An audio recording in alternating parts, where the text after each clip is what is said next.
Astaghfirullah Rabbal baraya. Astaghfirullah minal khataya.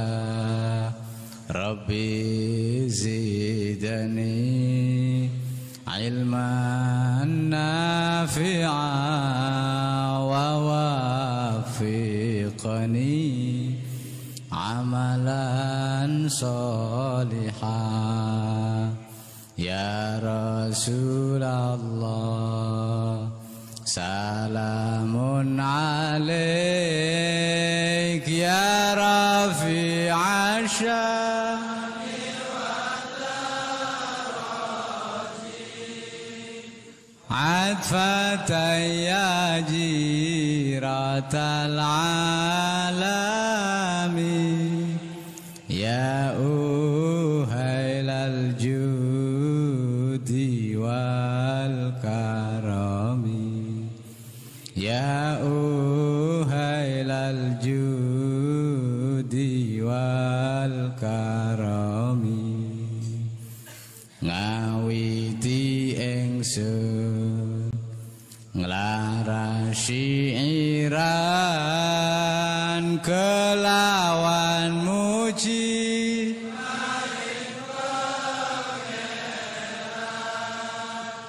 Kang paring rahmat lan kenikmatan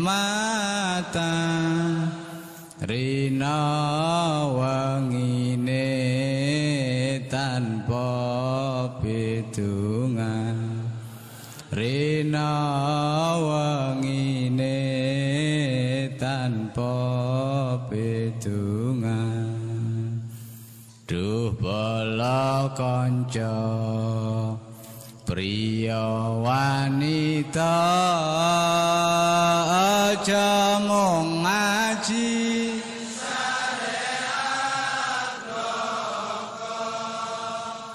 gur pinter ndongeng nulis lan maca. Tembe mburine bakal sangsara. Tembe mburine bakal sangsara. Akeh kang apal Quran hadise seneng ngafirke.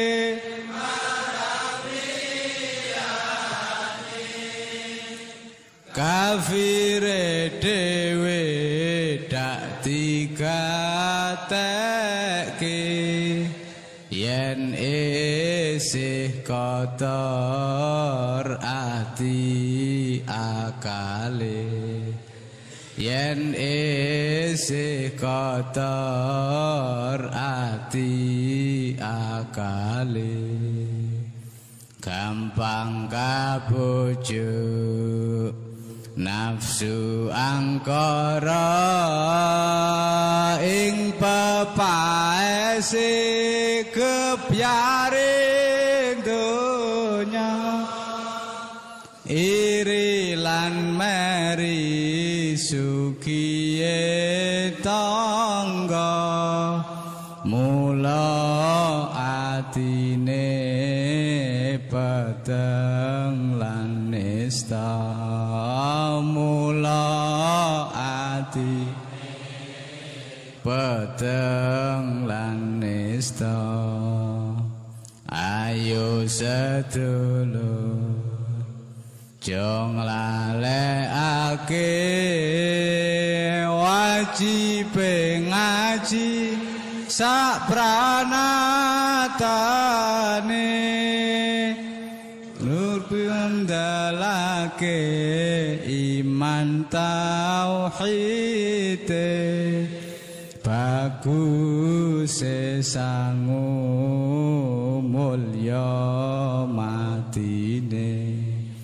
Bagus sangu mulya matine. Kang aran soleh bagus atine krana mapan mune laku tarekot lan ma'rifate uga hakikat manjing rasane uga hakikat manjing rasane Al-Qur'an qadim wahyu minul ya tanpa tinulis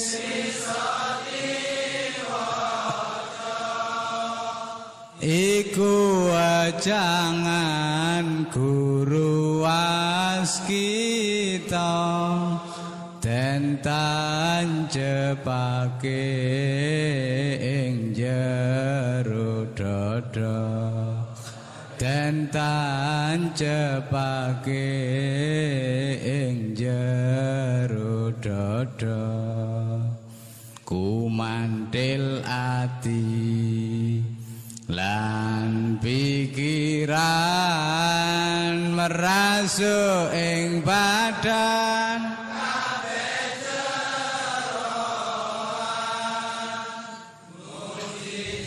Rasul dadi pedoman minangka dalan manjinge iman minangka manjinge iman lawan Allah Kang Maha Suci kudu rangkulan rina lan wahi titirakati diriyadhai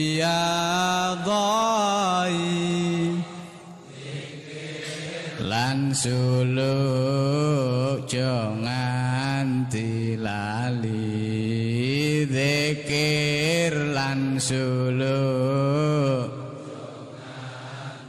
lali uripe ayem rumangsa aman dununge rasa tandha yen iman sabar narimo najan pas-pasan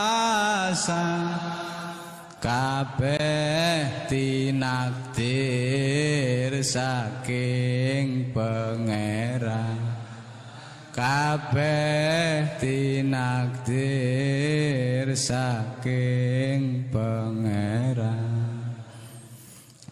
lawan kanca dulur lan tangga kang padha rukun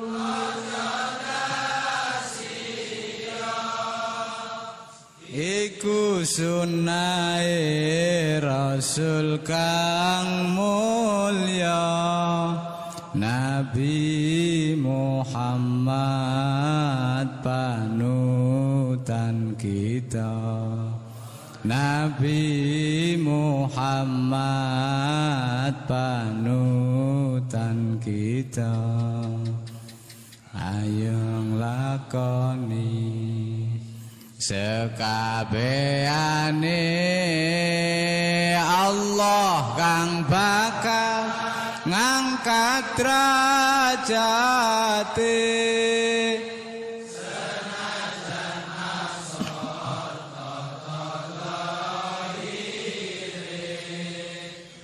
ananging mulya makom derajate ananging mulya makom. Assalamualaikum warahmatullahi wabarakatuh. ila khudratin nabil mustafa rasulillah sallallahu alaihi wasallam minal anbiya wal mursalin wal awliya wasyuhada wasyolikin wal malaikatil muqarrabin kusan sanifan dal kitab Syekh Muhyiddin al-Arabiyyah wa khususun masyi lahumul fatihah. A'udzu billahi minasyaitonir rajim. Bismillahirrahmanirrahim. Alhamdulillahi rabbil alamin arrahmanir rahim maliki yaumiddin. Iyyaka nasta'in shiratal mustaqim shiratal ladzina an'amta 'alaihim ghairil maghdubi 'alaihim waladdallin.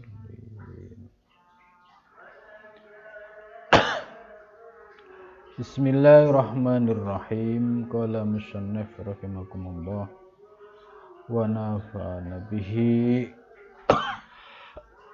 wa bi ulumihi fi darini amin ya rabbal alamin. Malam ini kita melanjutkan kajian kitab Al-Futuhat Al-Makkiyah ya. Melanjutkan dari pengajian sebelumnya. Qala musannif rahimakumullah wa nafa'ana bihi wa bi ulumihi fi amin ya rabbal. Ya ajiban liman huwa fi a'lal iliyin ya. Ya ajiban ya, wahai orang yang kagum. Jadi ya ajaban itu ungkapan kekaguman ya. Aduh alangkah takjubnya gitu. Liman bagi orang huwa bermulaman itu fi a'la illiyin, di dalam ketinggian ya, derajat yang tinggi.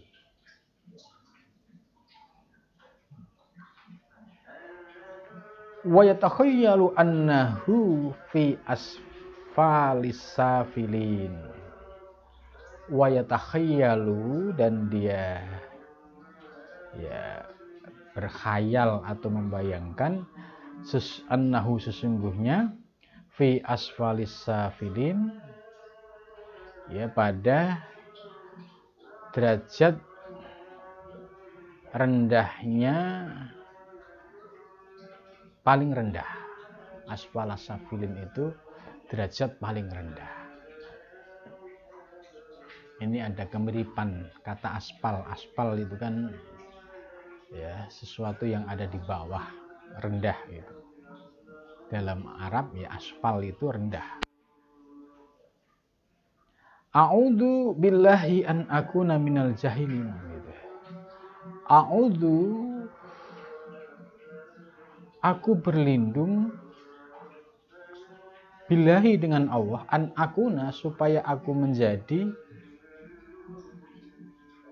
minal jahilin, dari orang-orang yang bodoh.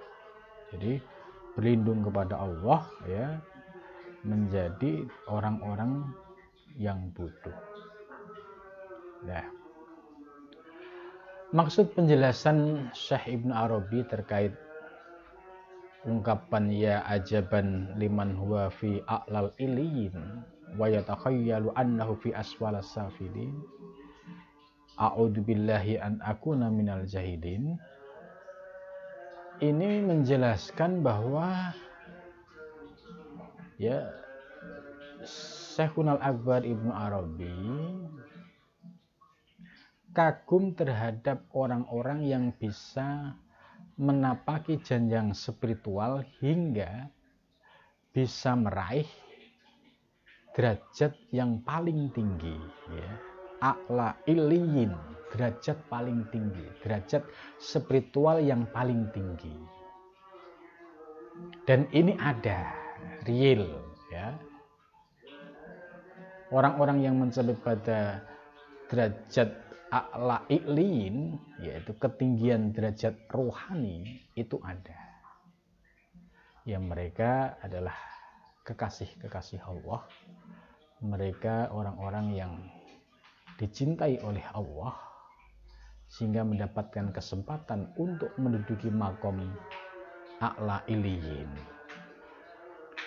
Akan tetapi bagi yang tidak paham, ya, terkadang orang-orang yang berada pada makom a'la iliyin ini dianggap asfala safilin, ya, dianggap derajatnya itu derajat bawah, derajat rendahan. Ya, kita bisa membuktikan, ya, apa yang disampaikan Syekh Ibnu Arabi dengan kondisi, ya, perkembangan dalam sejarah Islam. Banyak sekali orang-orang yang tidak paham terkait persoalan tasawuf, apalagi persoalan tasawuf falsafi, ya, kemudian karena ketidakpahamannya dia menuduh bahwa orang-orang ini adalah orang-orang yang ahli bid'ah, ahli khurafat, ahli sesat. Nah, ini fakta, ini nyata, ya. Di Arab Saudi banyak orang-orang yang, ya, orang-orang yang punya pandangan seperti ini. Jadi para sufi, orang-orang yang menekuni ilmu tasawuf, ilmu tarekat, itu dianggap ahli bid'ah, ahli khurafat, dan dianggap ahli dolalah, ahli sesat. Padahal orang-orang yang dituduh ini memiliki makom a'la iliyin, makom rohani, ya, derajat yang paling tinggi. Begitu juga di Indonesia, ya. Itu. Ya, kita semua tahu bahwa kelompok yang paling menyerang terhadap kelompok sufi adalah, ya, kelompok yang memiliki pemahaman Wahabi. Ya, mereka memang dari sejak zaman Abdul Wahab itu doktrinnya menganggap tasawuf, tarekat itu sebagai bid'ah dan bahkan kafir gitu. Kalau bisa baca risalahnya Abdul Wahab itu ada kalimat-kalimat itu, menyesatkan orang-orang yang mengikuti ajaran tasawuf dan tarekat.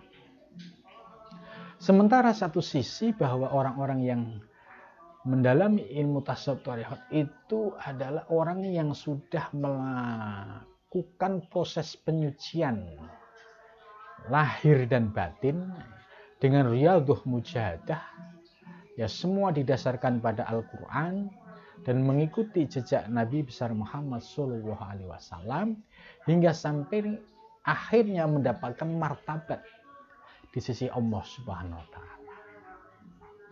Hanya saja ini martabat rohani. Martabat rohani tidak nampak ciri-ciri di wilayah lahiriah.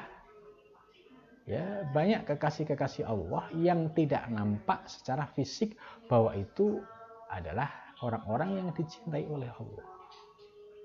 Karena mereka hidup sesuai dengan lingkungannya. Tidak menampakkan misalkan dengan baju khusus, itu tidak. Mereka bahkan bersembunyi di balik kemanusiaannya. Nah, ini apa yang disampaikan Ibnu Arabi ini benar. Mereka orang-orang yang memiliki posisi a'la iliyin tapi dituduh oleh orang yang tidak paham dianggap asfala safilin. Padahal yang asfala safilin itu dirinya.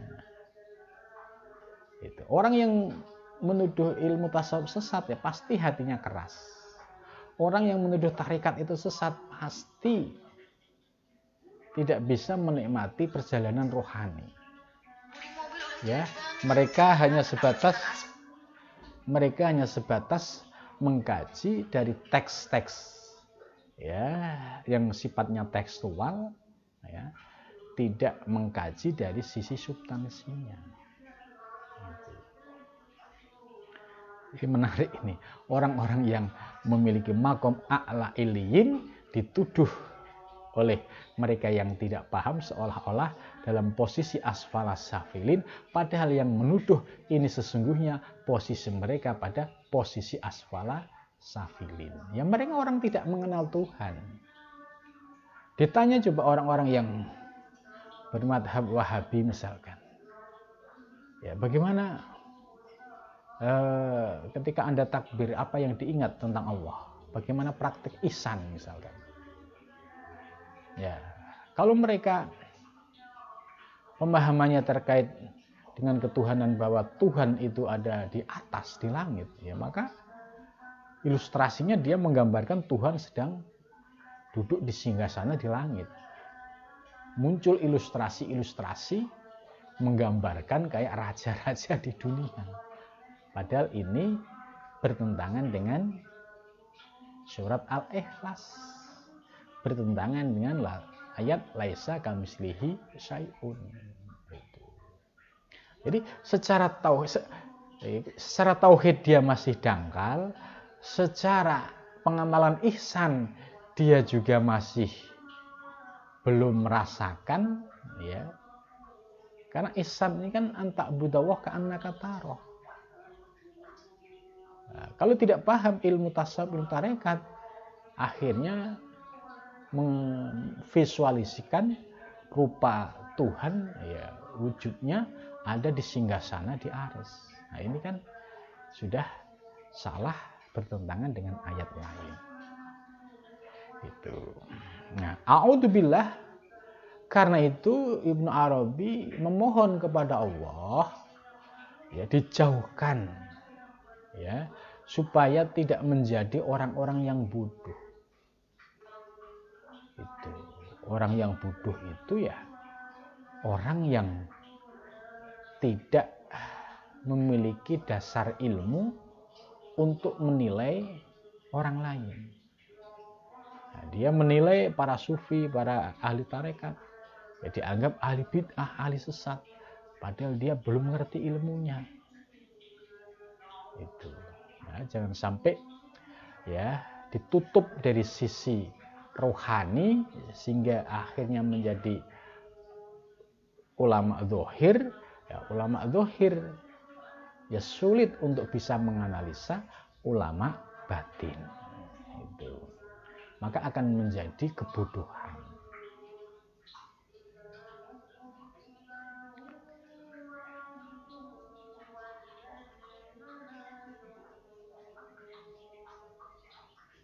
Faidah sabata indal akil, maka apabila telah tetap ya indal akil menurut orang yang punya akal,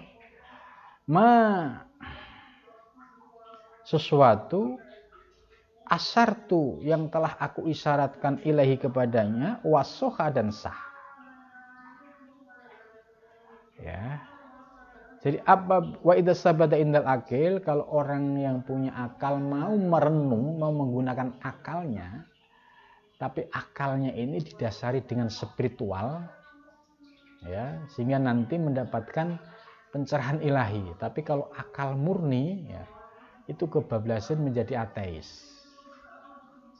Jadi para sufi pun ya tetap menggunakan akal sebagai untuk penalaran, tapi didasari dengan keimanan. Ma'asyartu ilahi wasoha dan sah benar. Wa ulima anna ilaihil marji'u, ya, wa ulima dan diketahui anna ilaihi sesungguhnya ilaihi menuju Allah, al marji, yaitu ya ada referensi, ada pegangan. Famin muwaqqafihi, ya, lam yabroh lakin yatakhayyalu al miskin al qar'u wal fatah wa yaqulu wa hal fi muqalabati dhaik wal kharaj ila sa'ah wasyarah. Jadi maksudnya bahwa terkait dengan persoalan rohani, ya, bagi orang yang terbuka hatinya itu bisa menerima ajaran tasawuf, thariqah, ajaran tentang perjalanan menuju Allah, ya. Dia diberikan anugerah Allah mudah menerima dan memahami, ya, dan sedikit-sedikit mengamalkan. Tapi ada kalanya orang yang menolak, orang yang antipati, orang yang menuduh sesat itu ada. Ya. Karena itu, ya, selalu ada muqabalah. Muqabalah itu perbandingan. Ya. Perbandingan antara dhaik wal haraj. Ya. Dhaik adalah orang yang dalam kesempitan, wal haraj dan kesulitan. Jadi selalu ada paradok ini maksudnya. Orang yang diberikan anugerah bisa memahami ilmu tasawuf, ilmu tarekat, bisa menikmati, ini ada. Tapi ada juga orang yang tidak bisa menerima, menolak, menyesatkan, juga ada. Nah, ini yang disebut ada perbandingan. Selalu ada paradok, orang yang dalam kondisi doik itu kesempitan, wal haraj dan kesulitan, ila sa'ah, yaitu paradoknya, yaitu situasi yang sa'ah jembar, wasyarah lapang dada. Jadi dua kondisi ini, ya, selalu terjadi kontradiktif, ya. Bagi orang yang diberikan pemahaman ilmu-ilmu esoterik, ilmu tasawuf, tarekat, ya, terbuka hatinya. Tapi kalau orang yang tidak terbuka hatinya, dia menjadi antipati, menolak. Yang ada adalah kondisi adzaik, ya, sumpek pemikirannya, ya, wal kharaj dan ruhaninya, ya, dia tertutup. Gitu. Ya, summa yatlu dzalika Qur'anan ala khusuma, ya, kemudian dibacalah sebuah ayat terhadap khusoma, orang-orang yang memusuhi, ya. Jadi maksudnya di Al-Quran pun sudah ada penjelasan antara orang yang diberikan anugerah bisa menerima ajaran tasawuf dan tarekat atau ajaran spiritual atau ajaran para sufi, itu kalau dibuka hatinya itu bisa menerima. Tapi ada juga orang yang menolak, menyesatkan, bahkan antipati. Nah, ini Ibnu Arabi menjelaskan bahwa di Al-Quran itu sudah dijelaskan. Nah, kita baca bareng. A'udzubillahi minasyaitonirrajim. Bismillahirrahmanirrahim. Faman yuridillah ayyahdiyahu yasrah sadrahu lil Islam. Faman barang siapa yurid, yang berkehendak siapa Allah ayyahdiyahu, untuk memberikan petunjuk kepadanya, yasroh, maka Allah membuka, ya, sadrahu, dadanya. Artinya Allah membuka dadanya atau hatinya bisa menerima penjelasan-penjelasan ulama muhakkikin, ulama ahli thariqah, ulama ahli tasawuf, ya, bisa menerima, menikmati dan menghayati. Ini ciri-ciri yasroh sadrahu, ya, lil Islam, ya, untuk memahami Islam yang kafah, Islam yang meliputi aspek lahir dan batin. Kalau Islam yang aspek lahir kan hanya fikih, ya, sedangkan aspek batinnya itu ada tasawuf, ada ilmu tarekat. Nah, ini ayat yang pertama menjelaskan bahwa orang yang dikehendaki oleh Allah, ya, untuk diberikan petunjuk, maka dadanya atau hatinya itu lapang, mudah menerima nasihat para mursyid, nasihat para ustadz, para kiai yang mengajarkan ilmu tasawuf dan ilmu tarekat, dalam rangka untuk bisa memahami Islam secara utuh. Islam yang meliputi aspek lahir, Islam yang meliputi aspek batin. Ya. Sekarang kebalikannya. Waman yurid ayudillahu, waman dan barang siapa yurid berkehendak siapa wa ayudillahu untuk menyesatkannya, yaj'al maka menjadikan siapa Allah sadruhu dadanya doyikon. Doyikon itu sempit, ya, sempit. Harojan, harojan itu rupek, ya, sempit plus rupek, ya. Ka'an nama ya su'adu fis sama, ya seolah-olah dia itu naik fis sama di langit. Ini perumpamaannya, ya.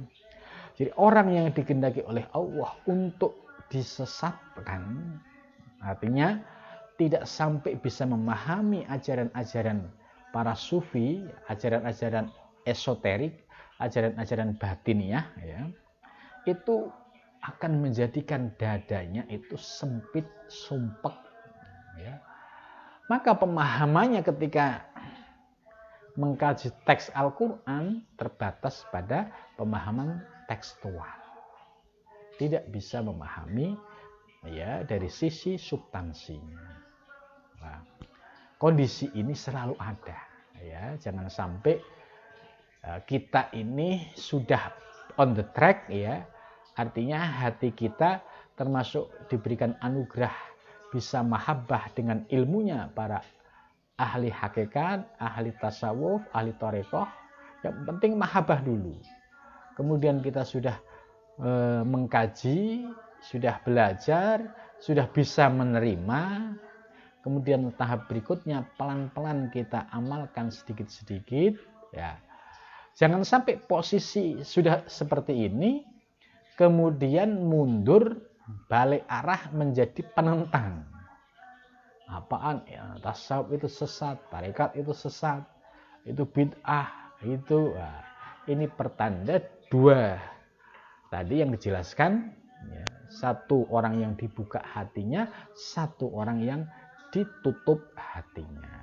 Maka Ibnu Arabi mudah-mudahan jangan sampai menjadi orang yang bodoh, yang tertutup hatinya, yang tertutup akalnya, tidak bisa memahami keindahan-keindahan aspek spiritual. Fakama an-nasarha, maka sebagaimana sesungguhnya kondisi lapang dada, la yakunu, tidak ada ila ba'dadh-dhayyi, kecuali sesudah kesempitan, kerupekan. Maksudnya kondisi seseorang itu bisa jadi, ya, bolak-balik, ya. Ada kalanya orang bisa menerima ajaran ilmu hakikat, ilmu tasawuf, itu dulunya menjadi penentang. Itu dulu menjadi penentang, suka bid'ain, sukanya satin. Nah, kemudian tiba-tiba dia mendapatkan petunjuk dari Allah, dibuka hatinya, kemudian dia mengkaji, mendengarkan, baru bisa menerima, ya. Dan ini banyak yang proses perjalanannya seperti ini, ya. Banyak sekali orang-orang yang memiliki latar belakang pendidikan formal, ya, bahkan profesor, ketika dulunya, ya, dia termasuk orang yang rasional dan anti tasawuf, anti tarekat, dan benar-benar anti. Nah, tapi dalam proses perjalanannya kemudian menemukan titik balik dari anti menjadi cinta, ya. Saya perhatikan banyak profesor ini, ada yang anti, kemudian titik baliknya menjadi proses belajar, mengkaji. Kemudian akhirnya melahirkan karya-karya tasawuf. Terus ada lagi profesor yang dulunya dia rasional, anti, yang berbau mistik, karena tasawuf dianggap mistik. Kemudian dalam puncak titik baliknya, ya, akhirnya dia mencari guru seorang mursyid. Itu. Dan sudah banyak. Ada juga, ya, yang sudah baiat. Ya. Ada juga yang dahulunya anti, mencaci maki tasawuf gitu kan. Bahkan menganggap tasawuf atau tarekat itu agama, di dalam agama gitu. Tapi setelah puncak ya akhirnya menemukan titik balik, kemudian lambat laun dia sudah mulai bisa menerima ajaran tasawuf. Ini nyata. Beberapa ya ada 4 profesor yang saya ketahui dah. Ada 4 dan yang lainnya juga banyak. Yang lainnya itu latar belakang dia misalkan dari kelompok keras ya, yang sedikit-sedikit bid'ah gitu kan. Terus pokoknya masuk golongan itu gitu. Nah, kemudian satu ketika ketemu seorang mursyid. Nah, ketika berhadapan dengan seorang mursyid, yang mursyid itu memiliki anugerah kasaf, bisa menembus ke dalam hati, ternyata orang tersebut yang awalnya kritis takluk di hadapan seorang mursyid. Karena seorang mursyid ini ya memiliki ya martabat rohani, ya tentu untuk menyadarkan orang yang mengandalkan akalnya itu tidak kesulitan. Dan selanjutnya orang ini akhirnya menjadi muridnya. Gitu. Jadi banyak sekali. Jadi apa yang disampaikan oleh Ibnu Arabi ini ya cukup banyak. Jadi awalnya dia menjadi penentang, kemudian titik baliknya dia menjadi pecinta dan pengamal. Ya,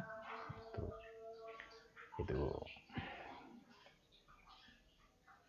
Jadi fakama an-nasar la yakunu ila ba'da ghayyin. Kadzalikal matlub, seperti itu juga al-matlub yang dicari. Al-matlub itu apa sih? Al-matlub itu sesuatu yang dicari dalam proses perjalanan menuju Allah, yaitu perjalanan spiritual. Ya. Maka al-matlub di sini ya yang dicari, kita ingat ya senang munajatnya para ahli thariqah kan, ilahi anta maksudi waridhoka matlubi. Kata matlub sama, la yahsulu ya wa kadzalikal matlub la yahsulu ila ba'da sulukit thariqi. Jadi al-matlub yang dicari seorang salik adalah ridho Allah. Yang dicari oleh seorang salik adalah wusul ilallah. Lah, al-matlub yang demikian ini tidak bisa diraih kecuali ba'da sulukit thariq, kecuali setelah melakukan perjalanan thariqah. Atau dengan kata lain, dia tidak bisa merasakan atau tidak bisa mencapai al-matlub yang dicari, yaitu mendapatkan ridho Allah, yaitu mencapai pada tingkatan wusul ilallah. Ini tidak bisa diperoleh kecuali dia sudah melakukan suluk di dalam thariqah.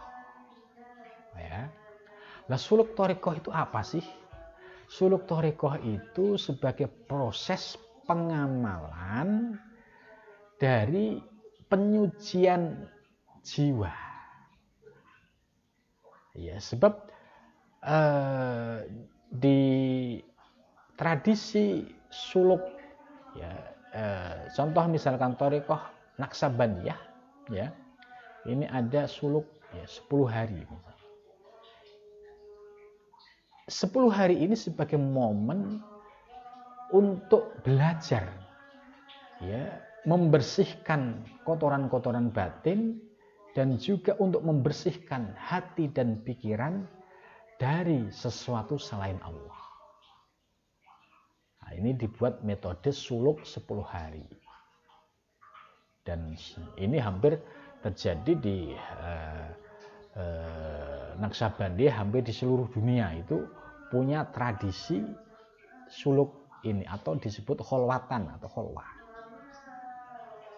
Nah, ternyata Di balik suluk ini, ya tadi, proses pengamalan dari ilmu tasawuf akan dirasakan, proses pengamalan zikir yang diijazahkan oleh seorang guru juga harus dituntaskan, ya. Sekaligus dalam proses suluk ini mengurangi keterkaitan atau hubungan dengan aspek duniawi, ya, mulai belajar untuk memfokuskan kepada ukhrawi, kepada Allah, ya. Dan ini kalau dilakukan selama 10 hari pasti ada progres yang positif untuk perjalanan spiritualnya dibandingkan sama sekali tidak. Nah, karena itu proses suluk ini kan selalu diadakan, ya, di bulan Rajab, Ruwah, kemudian puasa, terus Muharram, 10 hari 10 hari, ada yang 20 hari 20 hari, ada yang 40 hari 40 hari. Jadi kalimat Ibnu Arabi jelas. Kalau kita ingin merasakan perjalanan spiritual, al-matlub tadi, ilahi anta matlubi, ya. Ilahi anta maksudi waridoka matlubi, al-matlub ini, kalau kita ingin bisa berjalan menuju Allah sampai mendapatkan anugerah wusul ilallah, ini tidak bisa diperoleh kecuali ba'da sulukit thariq. Gitu. Karena itu, ya, belajar tasawuf, belajar tarekat yang harus diamalkan melalui tarekat. Kalau kita belajar tasawuf tok, hanya teori, muter-muter di pikiran, ya sulit untuk bisa menembus ke dalam hati dan jiwa. Ya, karena itu, apa yang disampaikan oleh Ibnu Arabi ini sebagai panduan yang jelas. Kalau kita belajar tasawuf, kemudian ingin merasakan, masuklah, ya, ke dalam sebuah thariqah. Nah, di dalam thariqah ini carilah thariqah yang ada praktek suluknya. Karena praktek suluk ini sebagai proses, yaitu istilahnya sebagai kawah candra di muka untuk pembersihan kotoran-kotoran batin yang ada di dalam diri kita. Maka apabila itu dilakukan secara istiqomah, pasti kebersihan ruhani, kebersihan batiniah akan mulai dirasakan oleh seorang salik, sehingga turunlah rahasia ketuhanan yang bisa dirasakan melalui perjalanan menuju Allah Subhanahu wa taala. Nah, mudah-mudahan kita termasuk orang-orang yang bisa mengamalkan ini, ilmu tasawuf, ya, ilmu thariqah, ya, termasuk la yahsuru ila ba'da sulukit thariq. Mudah-mudahan kita termasuk orang yang bisa mempraktekkan ilmu tasawuf dan thariqah ini dalam proses suluk, ya. Mudah-mudahan pengajian malam ini bermanfaat. Wal muwaffiq ila thariq. Wassalamualaikum warahmatullahi wabarakatuh. Astaghfirullah Rabbal baraya, astaghfirullah minal khataya, Rabbi zidani ilman nafi'a wa wafiqani amalan salihah.